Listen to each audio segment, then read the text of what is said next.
Hello everyone.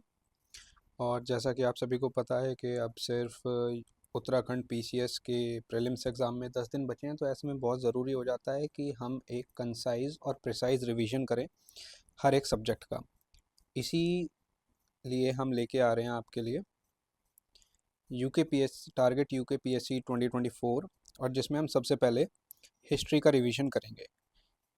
क्योंकि history अगर देखा जाए तो जब पहले 20 से 25 क्वेश्चन आते थे उत्तराखंड स्पेसिफिक, तो 7-8 क्वेश्चन सिर्फ हिस्ट्री के होते थे।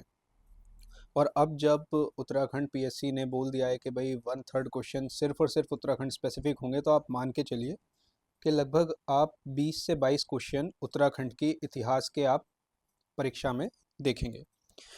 अब शुरू करने से पहले हमें ये देखना है कि भाई वो क्वेश्चन पूछ किस तरह के रहा है। तो अगर हम कुछ प्रीवियस ईयर्स पे अपनी नज़र डालें तो देखो वो क्या पूछ रहा है। ट्रीटीज पूछ रहा है कि, और ट्रीटीज में भी क्या पूछ रहा है कि भाई कब हुई थी, है ना, कि भाई ट्रीटी कब हुई थी। तो आपको यानी ट्रीटीज के ईयर पता होने चाहिए। दूसरा, वो पूछ रहा है मूवमेंट्स में लीडर्स कौन थे। राइट। अब मूवमेंट किस तरह के, उत्तराखंड में हमने डिफोरेस्टेशन से एसोसिएटेड मूवमेंट देखे हैं, एससी एसटीज से एसोसिएटेड मूवमेंट देखे हैं, तो उन्हीं सभी मूवमेंट के हमें लीडर्स भी पता होने चाहिए। राइट। साथ ही साथ फाउंडर्स ऑफ डायनेस्टीज। अभी देखो यार, हमें ना सिर्फ क्वेश्चन प्रीवियस ईयर सॉल्व नहीं करने, हमें देखना है और उससे अंदाज़ा लगाना है कि आने वाले पेपर में वो क्या पूछ सकता है। ठीक है, तो हम वही कर रहे हैं कि भाई वो क्या पूछ रहा है। वो फाउंडर्स पूछ रहा है परमार डायनेस्टी का, तो इस बार वो क्या पूछ सकता है, वो कत्यूरी डायनेस्टी पूछ सकता है। ठीक है, वो चंद डायनेस्टी पूछ सकता है ना। तो ये सब चीज़ें भी वो इस बार पूछ सकता है, तो फाउंडर्स हमें देखने हैं। अब जैसे उन्होंने पूछा कि भाई कालू महाराज जो थे वो किस से एसोसिएटेड थे, तो हमें पता है कि वो रिवोल्ट ऑफ 1857 से एसोसिएटेड थे। मतलब कि वो पूछ रहे हैं कि भाई जो फेमस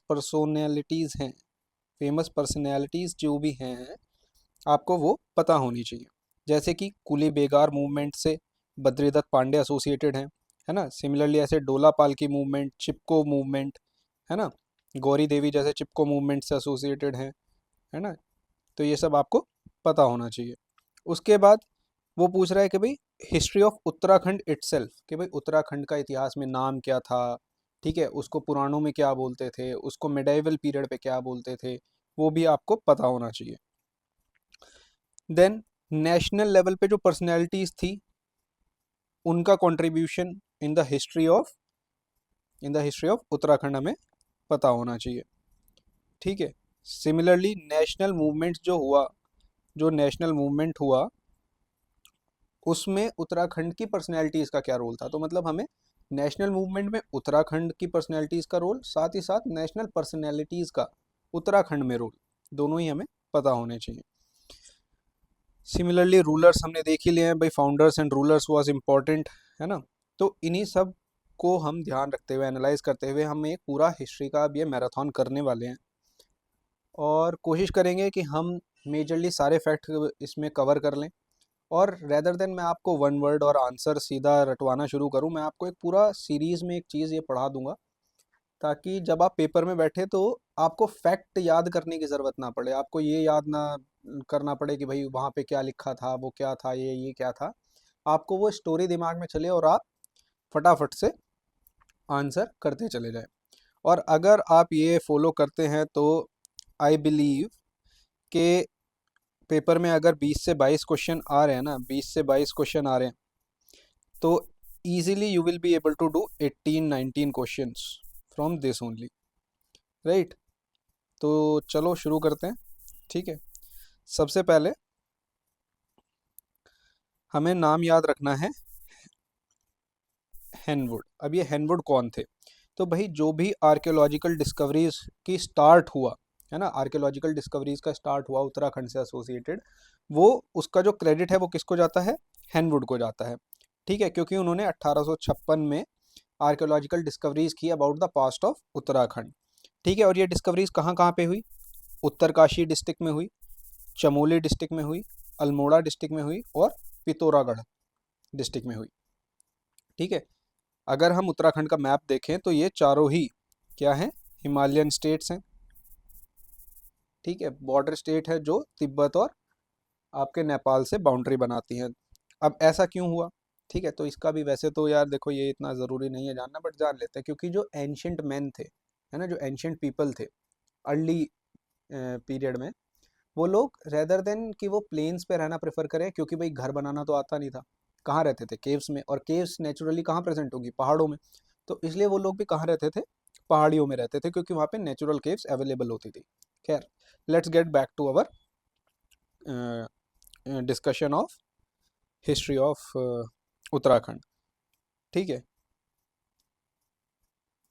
अब देखो चमोली में अगर हम देखें तो चमोली में इंपॉर्टेंट है गोरखिया केव्स। ठीक है, और अल्मोड़ा में जो है वो है लखुदियार केव। अब पेपर में कैसे पूछा जा सकता है कि भाई Lakhudiyar caves associated with Uttarakhand या associated with prehistoric era of Uttarakhand is situated in, तो हमें पता होना चाहिए कहाँ पे है, अल्मोड़ा में।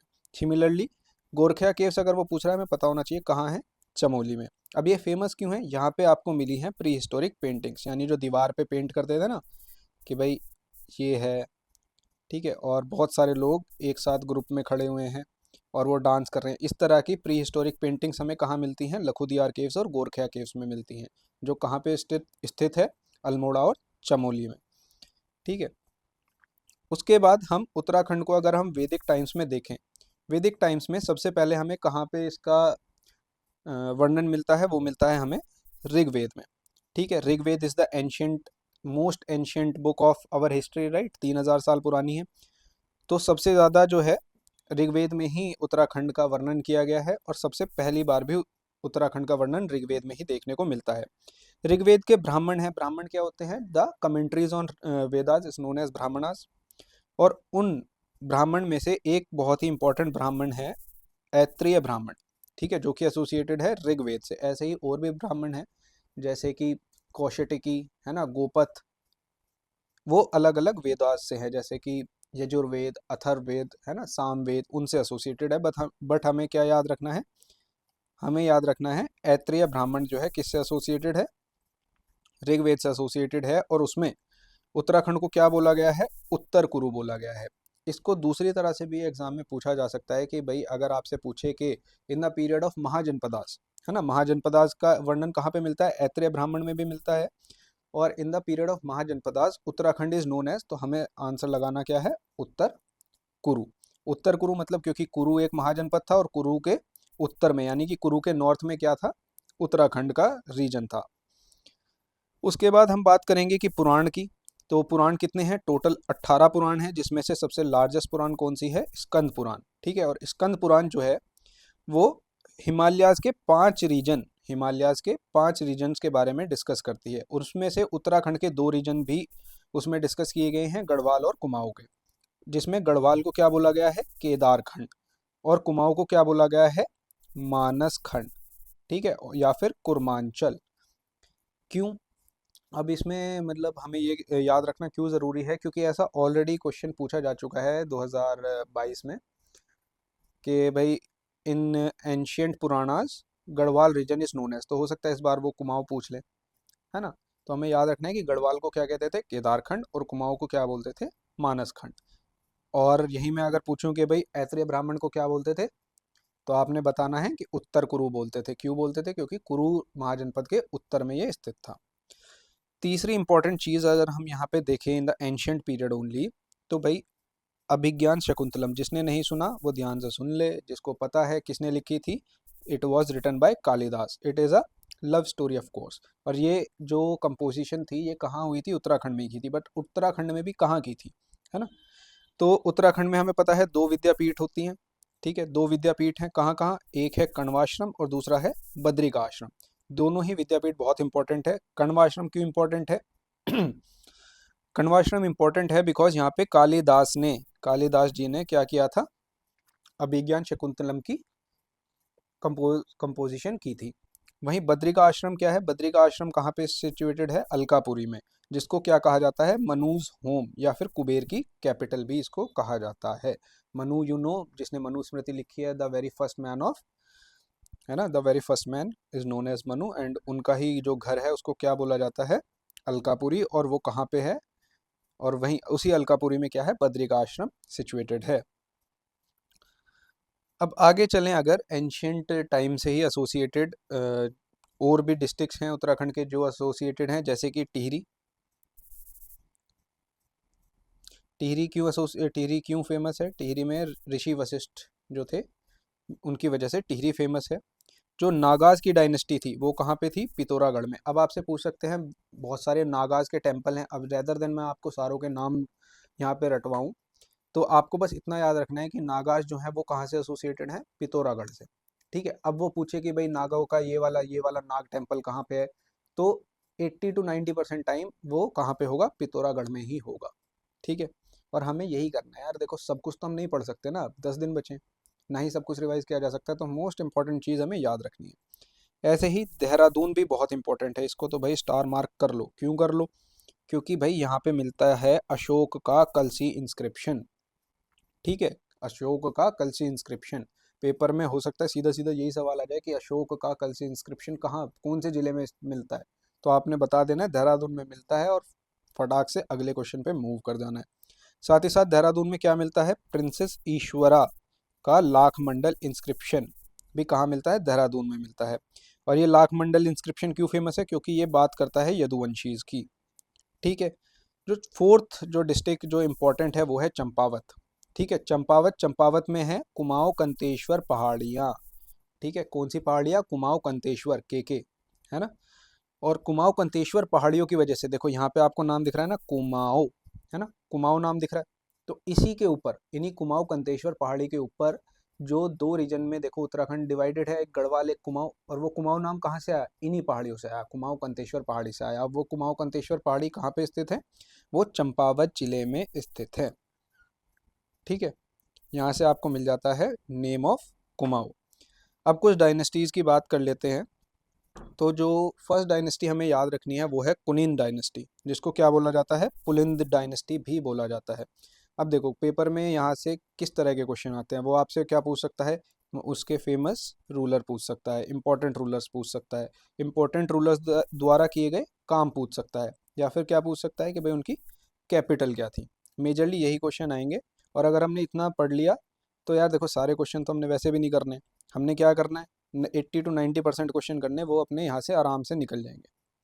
ठीक है, तो सबसे पहली डायनेस्टी हमें कौन सी याद रखनी है? कुनिंद डायनेस्टी, जिसको पुलिंद डायनेस्टी भी बोला जाता था। इनकी कैपिटल कहाँ थी? कालकूट। इनकी कैपिटल क्या थी? कालकूट। और इसका जो सबसे इम्पोर्टेंट जो रूलर था वो था अमोघ भूति।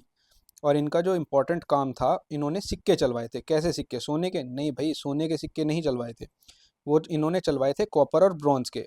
अब आप सोच रहे होगे कि यार सोने के क्यों नहीं चलवाए, तो हमें यार हिस्ट्री में पढ़ा है कि सबसे पहले सर्वप्रथम सोने के सिक्के भारत में किसने चलवाए थे? इंडो ग्रीक्स ने चलवाए थे, राइट। तो और ये इंडो ग्रीक्स से तो बहुत पहले के हैं, ये तो 300 BC है, ऑलमोस्ट अशोक टाइम पीरियड पे है मतलब। तो इन्होंने कॉपर और ब्रॉन्ज के सिक्के चलवाए, जिस पे ब्राह्मी लैंग्वेज में लिखा होता था। उसके बाद मौर्याज डायनेस्टी का देखो यार ज़्यादा इंपॉर्टेंट रोल है नहीं उत्तराखंड में, इसलिए मौर्य डायनेस्टी में हमें ज़्यादा कुछ नहीं पढ़ना है। ऑलरेडी हमने एक चीज़ पढ़ी है क्या, कि कलसी इंस्क्रिप्शन कहाँ पे मिला था? देहरादून में मिला था, है ना, तो उतना याद रख लो, मोर देन इनफ। उसके बाद अब बात करते हैं हम पोस्ट मौर्याज की। पोस्ट मौर्याज का यहाँ पे थोड़ा कंट्रीब्यूशन है, जैसे कि पोस्ट मौर्याज में फॉरेन और लोकल रूलर्स थे। लोकल रूलर्स का इतना इंपॉर्टेंट नहीं है, फॉरेन रूलर्स कौन कौन से थे? इंडो ग्रीक्स, शाकाज, कुशांट्स, है ना, ये सब आपके पोस्ट मौर्याज में थे। इसमें अगर हम सबसे पहले देखें शाकाज को, शाकाज ने क्या किया? कुनिंद जो थे उनको डिफीट कर दिया। ठीक है, अब कुनिंद जो थे उनको डिफीट कर दिया, तो पूरा जो रीजन था वो किसके अंडर आ गया? शाकाज के अंडर आ गया। ठीक है, और इसके जो साक्ष्य हैं वो कहाँ मिलते हैं हमें? वो मिलते हैं हमें कटारमल सूर्य टेम्पल में, जो कि कहाँ पे स्थित है? अल्मोड़ा में। अब देखो यहीं से एक और क्वेश्चन भी बन जाता है कि भाई कटारमल जो टेम्पल है वो कहाँ पे है, तो हमें पता है कि वो अल्मोड़ा में है, जहाँ से किस चीज़ के साक्ष्य मिलते हैं? कि शाकाज ने कुनिंद को हराया था। दूसरा क्वेश्चन जो ऑलरेडी पूछा भी जा चुका है कि भाई कटारमल जो टेम्पल है वो किसको डेडिकेटेड है? अब आपको ऑप्शन में दे देंगे शिव, विष्णु, है ना, सूर्य या लक्ष्मी। तो आपने ये याद रखना है कि कटारमल जो टेम्पल है वो सूर्य देवता को डेडिकेटेड है, और ये कत्यूरी डायनेस्टीज ने बनवाया था। उसके बाद कुषाण की बात अगर हम करें, तो ये एक बुक लिखी थी केपी नोटियाल ने। किसने लिखी थी? केपी नोटियाल ने। नाम क्या था किताब का? Archaeology of Kumaon. ठीक है, जहाँ से उन्होंने मतलब बताया था कि भाई कुषाण लोगों ने भी जो उत्तराखंड का रीजन है उस पे रूल किया था। और उनकी जो सबसे इम्पोर्टेंट सिटी थी वो थी गोविशान। ठीक है। और यहाँ पे इस पे ही क्वेश्चन जो पूछा जा सकता है वो जा सकता है कि भाई गोविशान जो है वो प्रेजेंट डे में कहाँ है? प्रेजेंट डे में गोविशान को किस नाम से जाना जाता है? तो आज के टाइम पे उसको जाना जाता है काशीपुर में, जो कि उधम सिंह नगर में लोकेटेड है। उसके बाद फिर गुप्ताज की अगर हम बात करें तो again not so much of contribution given by Guptas in the history of Uttarakhand. And then post Guptas में मौखरीज। ठीक है, मौखरीज जो थे वो उत्तराखंड उनके अंडर आता था। बट यहाँ पे हमें एक बहुत ही डबल स्टार मार्क करके लिख लो भाई, याद कर लेना, पेपर में हो सकता है एज इट इज़ का एज इट इज़ आ जाए, है ना। तो हर्षवर्धन के टाइम पीरियड पे एक फॉरेन ट्रैवलर आए थे। कौन थे? फाहिन नहीं भाई, ह्यूनसांग आए थे। ठीक है। तो ह्यूनसांग जो आए थे उन्होंने उत्तराखंड को क्या बोला था? ब्रह्मपुर बोला था। क्या बोला था? ब्रह्मपुर बोला था। ठीक है, यानी कि उत्तराखंड में जो फॉरेन ट्रैवलर ह्यूनसांग आए और उन्होंने उत्तराखंड को किस नाम से संबोधित किया? ब्रह्मपुर। उन्होंने तो चीनी में भी बहुत पोपो करके एक नाम दिया था, बट वो हमें याद नहीं रखना है, हमें क्या याद रखना है? ब्रह्मपुर याद रखना है। तो एंशियंट हिस्ट्री में तो देखो यार, इतना ही अगर हमने याद कर लिया मोर देन इनफ है। ठीक है, 5 से 6 सिर्फ एंशियंट पे आएंगे, बाकी मेडिवल और मॉडर्न पे आएंगे। मेडिवल हिस्ट्री हम अगली वीडियो में करेंगे। तब तक के लिए कीप स्टडिंग एंड भाई फोड़ दो बस, और क्या है।